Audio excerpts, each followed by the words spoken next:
우리는 이 세상을 살아가면서 여러 가지 관심거리가 많이 있습니다. 어떤 관심을 우리는 가지고 살아갈까요? 아이들의 교육에 대해서 저는 요새 관심이 조금 있습니다. 왜냐하면은 지금 지환이 첫째가 학교에 입학을 했거든요. 그래서 나름 관심을 좀 가지고 있습니다. 어떻게 잘 가르치고 교육할지 고민할 때도 많이 있습니다. 어떤 분들은 돈을 버는 일에 대해서 관심을 가지고 살아갈 수 있습니다. 어떻게 하면 회사를 좀 더 잘 이끌어 갈 수 있을까? 아니면 어떻게 하면은 돈을 더 많이 벌 수 있을까? 어떻게 하면 승진할 수 있을까라고 생각을 하면서 여러 가지 관심거리를 가지고 살 수가 있겠죠. 건강에 대한 관심을 가지고 있을 수도 있습니다. 어떻게 하면 건강하게 살까? 어떤 음식을 먹으면 건강할까? 어떤 음식을 먹으면 내가 좀 더 오래오래 살 수 있을까? 자신의 취미 생활, 뭐 자기가 가지고 있는 여러 가지 것들, 우리가 가지고 있는 다양한 관심사들이 존재한다라는 것이죠. 그런데 우리가 대부분의 사람들이 동일하게 가지고 있는 관심사가 하나 있습니다. 바로 뭘까요? 땅입니다. 땅. 부동산. 부동산 관심 가지고 계시죠? 어떻게 하면은 우리가 좋은 부동산을 가지게 될까라는 것에 대해서 우리는 늘 관심을 가지고 살아갑니다. 그런데 아주 먼 옛날부터 이 관심은 모든 사람들에게 동일하게 존재했던 이야기입니다. 이 자리에 계신 분들만 땅에 관심이 있는 것이 아니라 땅에 대해서는 옛날 사람들도 다 큰 관심을 가지고 있었다라는 것이죠. 땅을 다른 말로 하면 부동산이고 전 세계 사람들은 이 부동산에 대해서 매우 촉각을 곤두세우며 관심을 가지고 살아갑니다. 어느 지역이 개발된다더라 그러면은 모든 사람들의 관심이 다 그쪽으로 쏠리게 되죠. 나라와 나라 사이에 일어나는 전쟁, 그 전쟁 역시 자국의 영토를 넓히기 위한 생각으로 출발합니다. 좋은 땅을 얻기 위해서 전쟁을 할 때가 많이 있다라는 겁니다. 정부에서 이제 부동산 정책을 내놓을 때 사람들이 관심을 가지는 이유, 내가 살고 있는 이 땅이 과연 어떻게 바뀌게 될까라는 생각 때문이겠죠. 국가에서 신도시 정책이나 동네 재개발에 대한 소식을 접하게 되면은 사람들은 그 소식에 대해서 희비가 갈리게 됩니다. 그리고 항의하기도 하죠. 왜 우리는 그런 거 안 해줍니까? 라고 하면서요. 그 이유는 내가 지금 살고 있는 장소에 대한 가치와 관련된 이야기이기 때문입니다. 땅에 대한 관심은 사람들에게만 있는 것은 아니죠. 동물들에게도 있습니다. 동물들도 자기가 살고 있는 그 영토를 지키기 위해 싸웁니다. 강아지들이 길 가다가 전봇대에다가 그 소변을 보는 이유. 거기는 여긴 내 땅이야라는 영역 표시의 일환이라는 것입니다. 호랑이나 사자와 같은 육식 동물들 그런 동물들도 역시 자신의 영토를 두고서 싸울 때가 많이 있다라는 것이죠. 생명을 가지고 이 세상을 살아가는 존재라면 자신의 존재가 머무를 수 있는 장소를 빼앗기고 싶지 않는 것이 본능적인 부분이라고 할 수가 있습니다. 땅에 대한 관심은 고대부터 오늘날에 이르기까지 우리 인류 사회에 늘 존재하는 삶의 모습이라는 것이죠. 역사적으로 땅을 차지하는 사람은 힘이 센 사람이었습니다. 힘센 국가에서 약한 국가를 침략하고 그 땅을 빼앗고 힘없는 국가는 힘센 국가의 속국이 되어서 자기가 가진 영토를 빼앗기게 되는 삶을 살아가는 것을 종종 볼 수 있습니다. 주변에 있는 사람들 가운데 땅을 많이 가지고 있는 부동산 부자들 혹시 있으면은 어떤 생각이 드나요? 저 사람은 많은 재산을 가지고 있는 부유한 사람이구나, 힘센 사람이구나, 능력이 있는 사람이구나 라는 것으로 우리는 인식을 하게 됩니다. 우리는 땅을 평당 단가로 계산을 하고 그 땅에 대해서 가치를 생각합니다. 가치가 높은 땅은 비싼 가격을 책정하고 가치가 없다고 생각되는 땅에는 낮은 가치를 책정합니다. 비싼 땅에 사는 사람은 능력이 있는 사람이 되고 낮은 땅에 사는 사람은 능력이 없는 사람으로 취급을 당하게 되는 것이죠. 그런데 오늘 말씀을 바라보게 되면 우리는 땅에 대한 말씀과 마주하게 됩니다. 주님께서는 산상수훈 가운데 8가지 복에 대해서 말씀하시며 온유한 자의 행복으로 땅을 말씀하십니다. 그리고 우리는 이 말씀을 통해서 온유한 자가 소유하게 될 땅을 상상하게 되죠. 온유한 자가 소유하게 될 부동산을 생각합니다. 세상은 힘의 논리로 작용하며 땅을 차지하려 하지만 주님께서 땅에 대해서 말씀하시며 온유한 사람이 그 땅을 차지할 것이다 라고 이야기하는 그 말씀 가운데 우리는 무척이나 이 말씀을 매력적으로 생각하게 되죠. 내가 가질 수 없는 땅, 내 힘으로는 가질 수 없는 땅을 내가 온유한 마음을 가지고 있으면 주님께서 주실 것이다 라는 생각으로 여긴다는 것입니다. 힘의 논리에 굴복하지 않고 온유하게 살아가다 보면 그에 대한 대가로 부자가 된다. 혹은 온유한 사람은 부를 축적할 수 있는 능력을 가지게 된다라는 것으로 여기게 된다라는 이야기이죠. 그러나 주님께서 하신 말씀에 대해서 우리는 부의 축적을 땅의 행복으로 동일하게 여긴다라고 한다면 주님께서 하시는 그 말씀에 대해서 온전히 100% 이해하고 있다라고 보기에는 조금 어렵다는 것입니다. 왜냐하면 만일 우리가 생각한 대로 땅을 얻는 것, 그것을 부동산을 획득하고 부의 축적에 대해서 생각하고 그것을 온유한 자의 삶으로 바라보게 되었을 때 주님께서는 온유한 자의 삶을 살아가셨음에도 불구하고 부의 축적을 이루지 못한 분이기 때문이라는 것입니다. 주님께서는 온유한 자는 복이 있다. 그들이 땅을 기업으로 받을 것이다 라고 이야기를 하시지만 정작 주님께서는 아무런 기업도 가지지 못한 채 이 세상에서 십자가에서의 삶을 마무리 지으셔야 했다라는 것이죠. 주님의 제자들은 어떠하였나요? 그들 역시 주님의 가르침을 따라서 살아갔지만 그들이 큰 기업을 이루었고 그들이 부유한 땅을 가지게 되었다라고 성경은 기록하지는 않습니다. 주님께서는 땅을 기업으로 받을 것을 말씀하시면서 정작 자신과 자신의 제자들은 아무것도 얻지 못하였다라는 이야기이죠. 한 서기관이 주님을 따라 나서겠다라고 이야기를 할 때, 한 서기관이 주님의 말씀을 듣고서 내가 주님을 따라 나서겠습니다라고 이야기를 할 때 주님께서는 마태복음 8장 20절에서 다음과 같이 기록하십니다. 예수께서 이르시되 여우도 굴이 있고 공중의 새도 거처가 있으되 인자는 머리 둘 곳도 없도다 하시더라 라는 것이죠. 그렇게 우리는 주님께서 말씀하신 이 땅에 대해서 다시금 생각해 볼 필요가 있습니다. 온유한 자는 왜 행복할까요? 온유한 자들은 땅을 기업으로 왜 받게 되는 걸까요? 당시 사람들에게 주님께서 말씀하시는 온유한 자는 복을 가진다. 이들이 땅을 기업으로 받을 것이다 라는 이 메시지는 충격적인 메시지였을 것입니다. 왜냐하면 지금 이스라엘 백성들은 로마의 지배하에서 살아가는 상황인데 기득권들과 힘이 없는 자들 사이에서 나타나는 땅에 대한 갈등은 이미 이스라엘 민족 안에서 첨예하게 나타나 있는 상황이었다는 것이죠. 이러한 가운데 온유한 자가 땅을 기업으로 받을 것이라는 말씀은 기득권자들에게 행하는 도전과도 같은 이야기였을 것입니다. 아마 온유한 자가 땅을 얻을 것이다 라고 하는 그 말을 가운데 기득권자들은 그 말을 달갑게 받아들이지는 않았겠죠. 자신들은 이미 충분히 큰 땅을 가지고 있었을 테니까요. 하지만 힘이 없는 자들은 자신이 온유하게만 살아가면 땅을 얻을 것이다 라고 하는 그 생각 안에서 희망을 가졌을지도 모릅니다. 그러나 주님께서 말씀하시는 땅은 우리가 생각하고 있는 부동산의 개념이 아닙니다. 성경 안에서 등장하고 있는 땅에 대한 이야기는 단지 이때만 등장한 것이 아니라 구약 시대부터 이미 등장하고 있는 개념입니다. 구약 성경의 시작인 창세기에서 하나님은 아담에게 생육하고 번성하여 땅에 충만하라, 땅을 정복하라, 바다의 물고기와 하늘의 새와 땅에 움직이는 모든 생물들을 다스리라 라고 이야기를 하시고 계시고요. 또한 하나님은 아브라함에게 가나안 땅을 약속하십니다. 가나안 땅을 약속하시고 그 아브라함의 자손들은 하나님께서 아브라함에게 약속하신 그 가나안 땅을 향하여 광야에서 헤매고 그리고 출애굽한 뒤에 그곳을 향해 걸어갑니다. 이들에게 가나안 땅은 단순히 부동산이 아니라 하나님의 축복의 약속이었고 성취였습니다. 창세기 이후로부터 하나님께서 말씀하시는 그 땅은 단순히 우리가 획득하고 취득해야 할 부동산의 개념이 아니라 하나님의 축복을 이루어가는 장소라는 개념인 것이죠. 시편 37편에서 복이 있는 사람에 대해서 시인은 다음과 같이 말합니다. 주의 복을 받은 자는 땅을 차지하고 주의 저주를 받은 자들은 끊어지리로다 라고요. 성경 안에서 하나님이 주시는 땅에 대한 이야기는 땅을 차지하고 정복하고 부자가 되라는 이야기가 아니죠.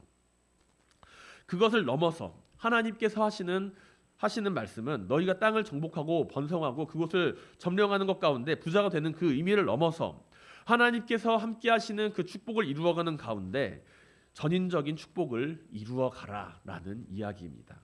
물적인 축복이 아니라 육적인 축복과 영적인 축복, 그 모든 것들이 함께 이루어져가는 놀라운 축복을 이루는 가운데 행복한 삶을 살아가라라는 이야기인 것이죠. 우리는 분명 이 세상을 살아가면서 땅이라고 하는 곳이 필요합니다.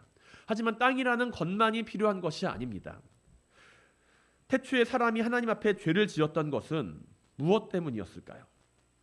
태초에 사람들이 하나님 앞에 죄를 지었던 것, 아담과 하와가 하나님 앞에 죄를 지었던 것은 무엇 때문이었을까요? 소유에 대한 욕망이 하나님을 대신하며 그 마음 가운데 자리를 잡게 되었을 때 그들은 하나님을 떠나게 되는 것을 바라보게 됩니다. 에덴 동산에서 하나님은 아담과 하와에게 선악과를 먹지 말라고 이야기를 하시죠.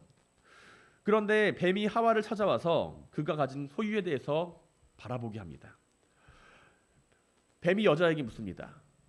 하나님이 참으로 너희에게 동산 나무의 모든 열매들을 먹지 말라 하시더냐라고요. 그 소유권이 누구에게 있는 걸까요? 너희에게 있는 게 아니라 하나님께 있는 거야. 그런데 하나님이 너희가 분명히 너가 가지고 있는 그 모든 것들을 먹지 말라고 이야기를 하더니 아담과 하와가 에덴 동산의 모든 것들이 하나님의 것임을 기억하고 있을 때에는 그것이 큰 문제가 되지를 않습니다. 하지만 뱀의 질문을 통해서 그 소유권에 대한 질문을 가지게 되는 순간 이들은 자신들이 하나님의 것을 자신의 것으로 가지고 싶어하는 마음을 가지게 되죠. 뱀은 그 마음속에 하나님과 같이 될 수 있음을 생각하게 합니다. 너희가 그것을 먹는 날에는 너희 눈이 밝아져서 하나님과 같이 되어 선악을 알게 될 줄 하나님이 아심이니라. 창세기 3장 5절에서 뱀은 하와를 향하여 유혹하죠. 하와는 뱀의 이야기를 듣고서 선악과를 바라보았을 때 무엇을 생각하게 되었을까요? 왜 그 열매가 먹음직스럽고 탐스럽게 보였을까요? 내 것이 아니고 하나님의 것인데 내가 그것을 먹음으로 말미암아 하나님처럼 될 수 있다라고 생각을 하게 되자 그것이 먹음직스럽고 탐스럽게 보이게 됩니다. 우리는 타인의 소유에 대해서 내가 결코 가질 수 없는 것처럼 보이는 것이 내 것으로 삼게 될 수 있다라고 하는 마음이 드는 순간 그것이 매우 탐스럽고 매력적이게 보이게 됩니다. 우리의 마음이 소유에 물들 때 우리는 내 것이 아닌 남의 것을 탐하게 된다는 것이죠. 남의 떡이 커 보이는 이유는 뭘까요? 우리는 똑같은 떡을 받아도 남의 떡이 더 커 보이는 것을 생각하게 됩니다. 왜 그런가요? 왜 남의 떡이 더 맛있게 보이죠? 내게 아니니까요. 내게 아닌데 저것을 내가 가지고 싶으니까 저게 더 탐스럽게 보입니다. 내 아들도 충분히 멋지고 잘나고 잘생긴 아들입니다. 그런데 유독 다른 집 아들이 더 공부도 잘해 보이고 말도 잘하는 것 같고 뛰어난 것처럼 보입니다. 왜 그럴까요? 다른 집 아이니까요. 내 아들이 아니니까. 내 아들은 결점만 보이지만 다른 집 아이는 장점만, 내 것이 아니기 때문에 장점만 보이게 된다는 것이죠. 하나님의 것은 하나님의 것입니다. 우리는 이 세상에서 내 것을 소유하고 살아가는 것이 아니라 하나님의 것을 지키며 살아가는 청지기에 불과합니다. 그러나 우리가 그 상황 가운데 내 것을 찾고 내 소유를 찾게 되고 그것이 마치 내 것처럼 영원히 가지고 살아갈 것처럼 여길 때 우리는 하나님을 향한 손을 놓게 된다는 것이죠. 하나님 안에서 우리가 물질적인 욕망을 바라보며 누리는 축복을 바라보게 되면 우리는 하나님께서 허락하신 축복을 가지지 못합니다. 하나님 우리가 전인적인 축복을 통해서 행복을 누리는 삶을 살아갈 것을 원하시지만 우리는 그 안에서 물질적인 욕망만을 가지면서 자신의 소유를 주장하며 살아갑니다.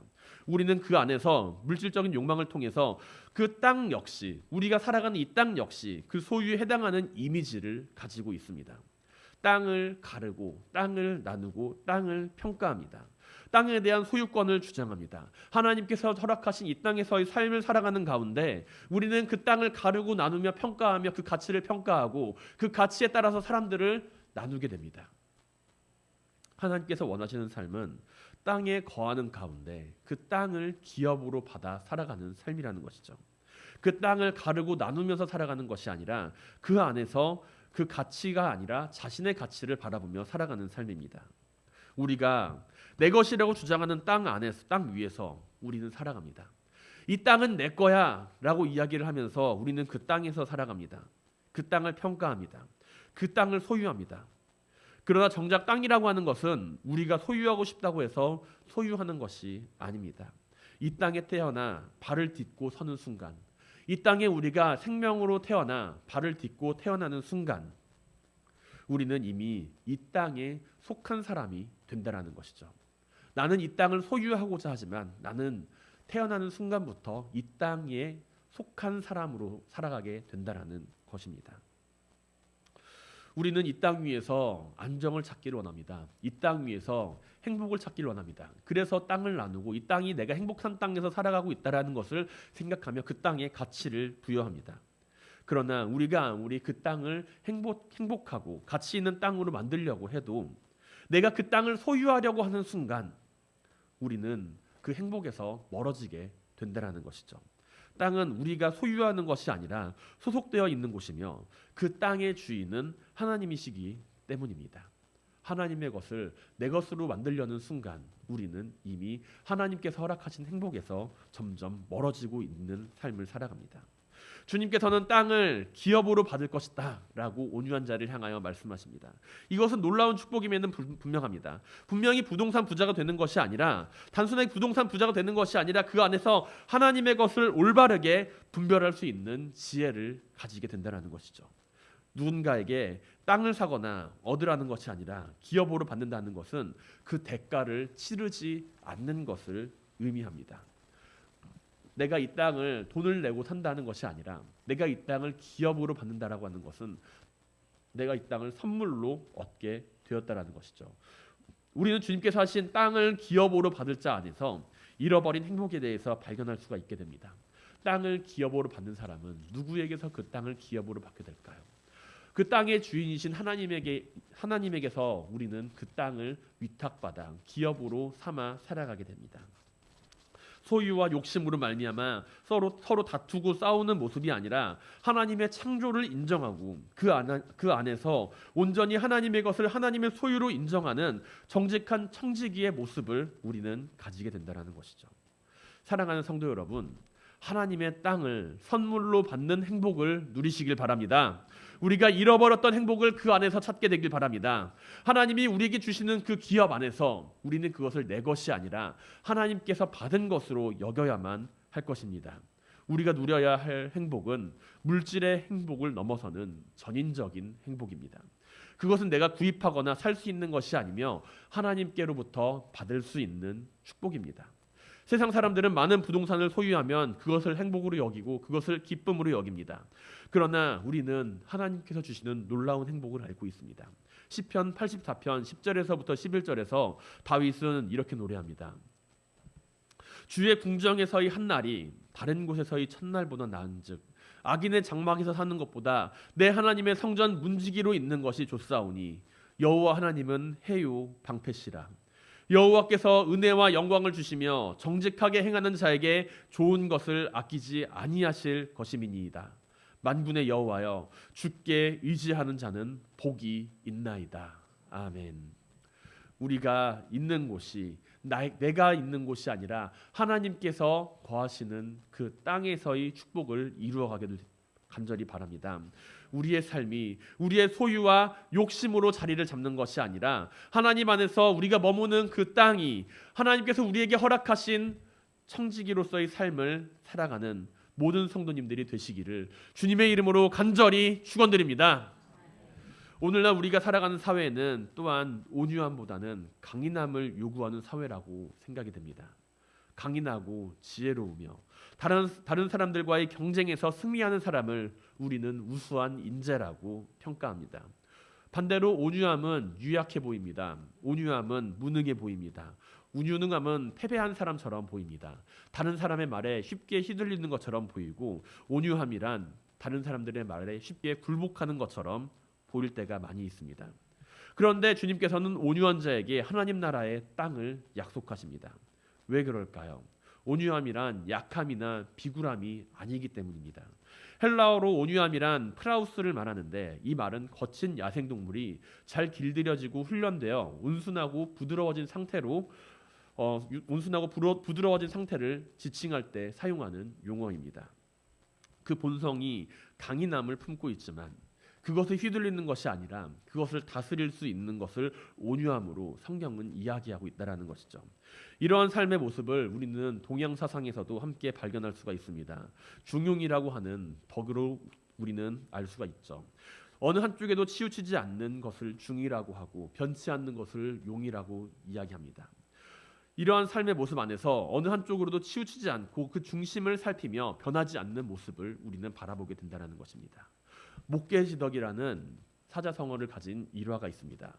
나무 목에 닭개자를 쓰는 사자성어인데요. 나무로 만들어진 닭이라는 이야기입니다. 옛날에 닭싸움을 좋아하는, 투개를 좋아하는 한 왕이 기성자를 부릅니다. 기성자는 닭싸움하는 그 닭을 조련하는데 일가견이 있는 사람이었죠. 그 사람에게 왕은 자신의 닭을 맡깁니다. 열흘이 지나 왕이 기성자를 부릅니다. 그리고 닭이 잘 컸나, 잘 훈련이 되었나 물어보니 기성자는 아니라고 이야기를 합니다. 닭이 강하기는 하지만 교만하여 자신이 최고인 줄 압니다. 그 교만함을 버리지 않으면 최고의 투개가 될 수가 없습니다라고요. 다시 열흘이 지나자 왕은 기성자를 부릅니다. 닭이 어떻게 변하였는가? 닭은 아직 싸울 준비가 되지 않았습니다. 닭이 교만함은 버렸으나 아직 상대의 소리와 그림자에도 쉽게 반응합니다. 태산처럼 움직이는 진중함이 없는 한 최고의 투개가 될 수가 없습니다. 다시 열흘이 되자 왕은 기성자를 부릅니다. 닭이 잘 훈련이 되었는가? 그러자 아직 싸울 준비가 되지 않았다고 기성자는 또 대답을 합니다. 이제 조급함은 버렸으나 상대방을 노려보는 눈매가 너무 공격적입니다. 그 눈매를 버리지 않는 한 최고의 투개가 될 수 없습니다. 다시 열흘이 지나서 왕은 기성자를 부릅니다. 그러자 기성자는 이제야 활짝 웃으며 이야기를 합니다. 이제 싸울 준비가 되었습니다. 어떤 상대방의 소리에도 아무런 반응을 하지 않으며 완전한 평정심을 찾았습니다.